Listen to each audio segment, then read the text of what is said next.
Hey everyone.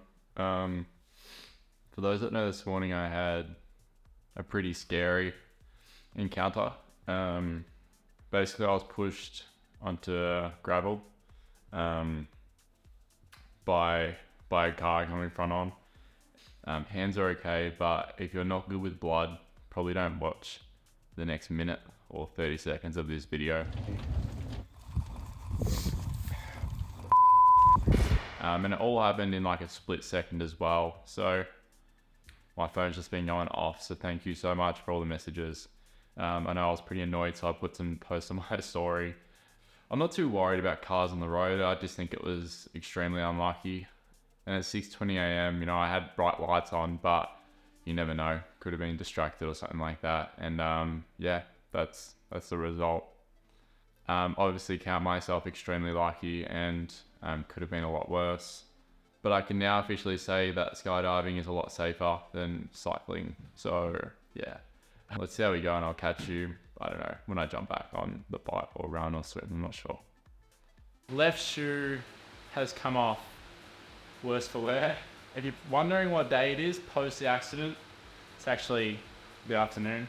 Gonna try and pump out 70 Ks because I promised my coach 4 hours. So promise is a promise. I think this is probably gonna be 2.5 hours, but anything's better than nothing. I actually had a nap during the day, first time ever. I think I was just so overwhelmed. But realistically, I've come off probably the best I could in that situation. The bike's a bit banged up, the end shifters I've just taped at the moment. Same with the brake, they've copped most of the brute of it. I was really mad and frustrated at the start, but yeah, it could have been a lot worse. I'm about to jump on the bike because I'm not dwelling over what's happened. I do have gloves, I just didn't wear them. Honestly, I can't do too much about it. It is what it is. Should have just trusted my instinct and not gone down the road that I was like, oh, this is sort of dodgy at 6:20 a.m. in the morning. Thank you so much for all the messages and the care and support. And my phone's been going off all day, and I'll do this right and I'll catch you after it. 70 Ks done. Knee is definitely not looking too flush. If that's not a sign to grab life by the balls, I don't know what is. I felt like I was in this massive bubble and nothing could really stop me, and everything was going my way. We've got a sweat test tomorrow still. I'm still doing it. I'll take you on the run, I'll take you on the sweat test. Do what you want in life, seriously. If you want to do an Ironman, go do an Ironman. If you want to go play COD, go play COD. Bye. Relatively painful sleep, to be honest. I'm going out for brekkie with my mother and brother. I'll see you back after I go out for brekkie. It's 30 degrees and I can't use fans for the next hour. We're doing a sweat test with Koda. I actually reached out to Kona Nutrition, and Darryl down at Kona's been an absolute legend. He's helped me out with heaps and even sent me some more gels. And if you have the chance to try the cola vanilla flavor, great, very good. Basically a big instruction sheet. I just watched the video, so I know roughly what to do. But first, I have to get naked and hold a water bottle in my hand with the scale. I'm not showing that on YouTube. Free weight is 81.7. I'm getting good at putting bandages on, clearly. Not by choice. Alrighty, let's crank some music.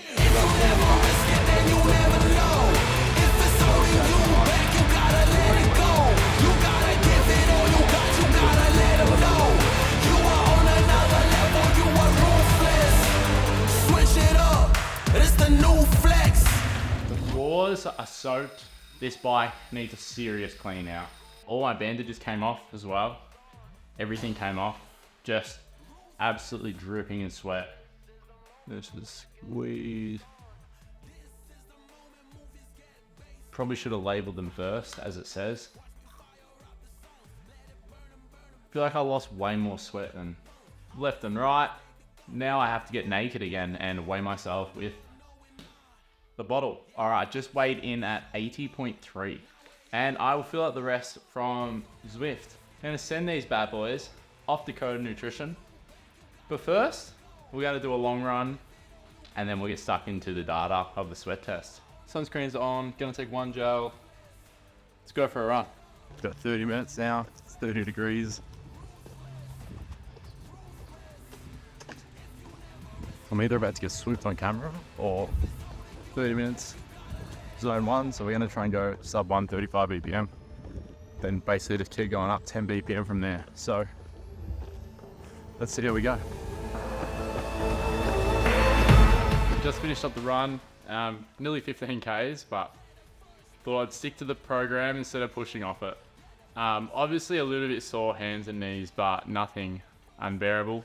I think I might have ran my fastest kilometer, which is the funny thing, because I did a 4:14 for my last 5-minute effort. Brendan helped me out with a bunch of stuff to get, and how to dress it up and how to keep it so I can keep going on the bike and running whilst it's still healing. So that's helped me out heaps as well. Most annoying part is probably my hands, because everything, no matter what you do, it just comes off. I haven't run with headphones since I put it in my vlog, because I just could not be bothered with pressing them in and out, and you can't use them in an Ironman. So I just enjoy nature and all the surrounding sounds now when I run, which is so much better, honestly. It is so much better than listening to music. That's what I find anyway. Some people would disagree. But it gave me a pretty good chance to reflect on what I could have done better yesterday. And I know a lot of people, including myself yesterday, are so quick to blame the other person. But I think I could have done a few things differently. Like, for example, it was roads I didn't know. So I could have actually known the roads a little bit better and knew that I was going to be on half gravel, half bitumen, and obviously not put myself in that predicament at dusk by myself. I think that's one as well, you know. I could have just played it a lot smarter instead of all the confidence that I had, because I was feeling really confident when I was riding anyway. You know, I was on 80 kilometer, 100 kilometer an hour roads in aero and didn't really care about cars going past. So I actually had a lot of confidence and I felt really, really good. But as soon as I went onto that road, I was a bit iffy and went straight onto the base bars. So it gave me a good chance to reflect on, you know, they probably just didn't see me. And in that situation, getting put onto the gravel was honestly probably the best situation that I could have been put in. I didn't fracture any bones. I didn't hit my head, I don't think. And at the time, I was just so disappointed and so angry that I didn't get my ride in, which is so much bigger things than that. Yeah, I just wanted to say that as well, because I think, you know, if you put yourself in that situation like I did, it's probably not the smartest thing in the world. But yeah, obviously I'm okay. Just a bit bruised and battered, but able to pump out my fastest K ever, despite being a little bit sore. I'm actually a very, very safe and cautious person, if you know me, despite having my skydive license and everything. Obviously learnt my lesson a little bit, and you know, I could have done things better myself. I honestly did not expect to be putting this in a sweat test video. And the next clip's going to be me with Darryl speaking about the sweat test, so let's see how we go. I'm off to go see the nurse and get everything dressed up properly. Bye. Just got back from the nurses. I've basically been bandaging up like 3 or 4 times a day. So obviously I've gone through heaps in bandages. Never knew how expensive bandages were. The knee was healing really well. But yeah, they're not too happy with how the knee has all of a sudden gone. But I got told I need to go get it looked at tomorrow. So we're going to go do that. I've been told in the meantime I can still train and still do what I'm doing. I've been super careful. Obviously, it's fallen off during riding the bike a few times. Keep cleaning it, keep bandaging it before, after, and we'll go get it checked out tomorrow. So stay safe, keep cycling, keep doing what you love. Let's go get these guys checked out tomorrow, and I'll let you know. So I'm about to give Darryl a call from Kona Nutrition. The communication got lost a little bit, and we are going to do a Zoom call, but it's going to be in the next couple of weeks. Basically, he's going to give me my sweat test result, and then where to from here. Then he wants me to try and figure out whatever questions I have from the sweat test results.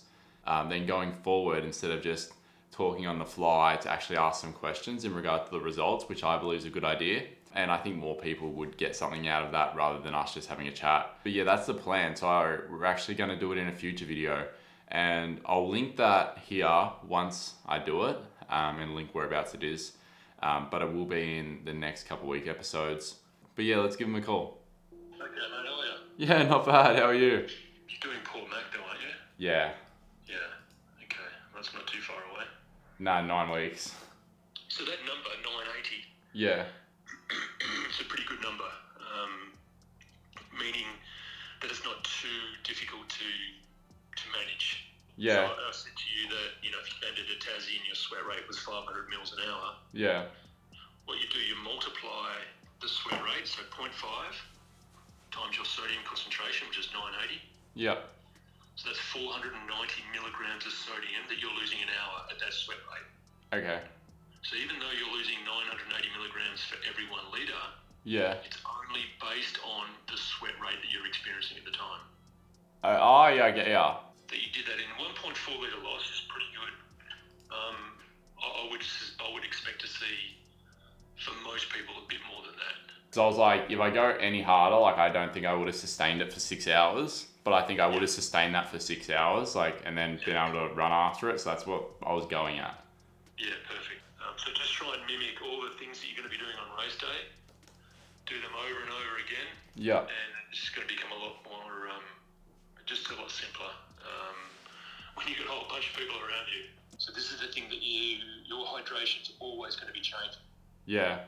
Okay. So that's what you need. Yeah, that's the most important thing that athletes need to understand, is that hydration is very, very specific to each individual in regards to the amount of sweat they're losing, which then determines how much they drink. The amount of sodium they're losing, which determines how much they put in their bottle. But then how that all changes based on the weather conditions that they're experiencing. I'll keep in touch with you anyway. Yeah, no, that'd be good. Good on you, mate. Thanks, Darryl. Thanks, Brody. See you, Yeah, mate. bye. So that was Darryl from Kona Nutrition. Absolutely ripping bloke. Yeah, obviously this week isn't super high quality and it's just mainly me talking to the camera, so I do apologize about that. It's been a pretty big week for me, and basically trying to sleep and everything's just been a bit of a nightmare. But obviously I can't roll onto my left side because of the bruises and everything at the moment. But hopefully all up from here. This is probably one of the worst and hardest videos of the series that I've done. Yeah, thanks for sticking around. I know my video qualities have probably dropped off lately, basically because I'm trying to get a bit more work, trying to plan things for the future. Yeah, very long, stressful week that I didn't really plan on having. I have a new microphone as well. So hopefully the audio starts sounding a little bit better and I don't have to use the enhancer now. But thanks for sticking around, and I'll see you again next week. Peace.